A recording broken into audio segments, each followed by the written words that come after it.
দিন পরে পুনরায় চৌমুহনী মোর্শেদ আলম কমপ্লেক্স চালু হলো। সকল গ্রাহক নির্ভয়ে মার্কেটে আসতে পারেন।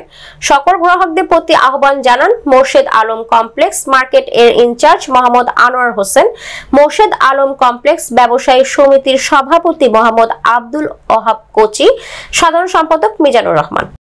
আলম কমপ্লেক্স ব্যবসায়ী সমিতির সাধারণ সম্পাদক। আমার দোকানের নাম ফ্যাশন ওয়ার্ল্ড। আসলে আমরা গত 4-5 দিন একটু ঝামেলাতে ছিলাম মার্কেট গোছানো নিয়ে। আলহামদুলিল্লাহ মার্কেট আজকে সকাল 9:30 থেকে শুরু হয়েছে। আপনারা যারা ক্রেতা সাধারণ দেশে বিদেশে আছেন, আপনারা মোর্শেদ আলম কমপ্লেক্সের সাথে থাকবেন, এখান থেকে কেনাকাটা করবেন। সুনাম খ্যাত মোর্শেদ আলম কমপ্লেক্স ব্যবসায়ী সমিতির সভাপতি। আমি কলাপাতা রেস্টুরেন্টের স্বত্বাধিকারী। আমাদের মার্কেটে দুষ্কৃতিকারীরা, এক শ্রেণীর দুষ্কৃতিকারীরা মার্কেটে ভাঙচুর করছে। এই জন্য আমাদের 2-3 দিন বন্ধ ছিল।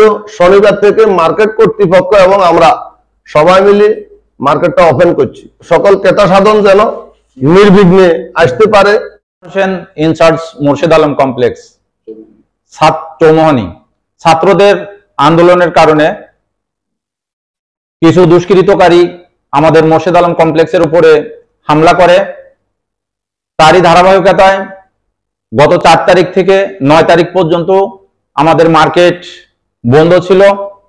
আমরা এই হামলার শিকার হয়ে যে ক্ষয়ক্ষতি হয়েছে, আমরা এই কয়দিনের মধ্যে ক্ষয়ক্ষতি কাটিয়ে উঠেছি। আজ শনিবার আমাদের মার্কেট ওপেন করেছি। আমি ক্রেতা সাধারণদেরকে বলবো আপনারা মার্কেটে আসতে পারেন। আমাদের মোর্শেদ আলম কমপ্লেক্স এখন ওপেন, খোলা হয়েছে।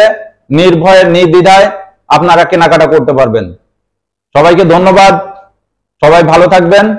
আল্লাহ হাফেজ।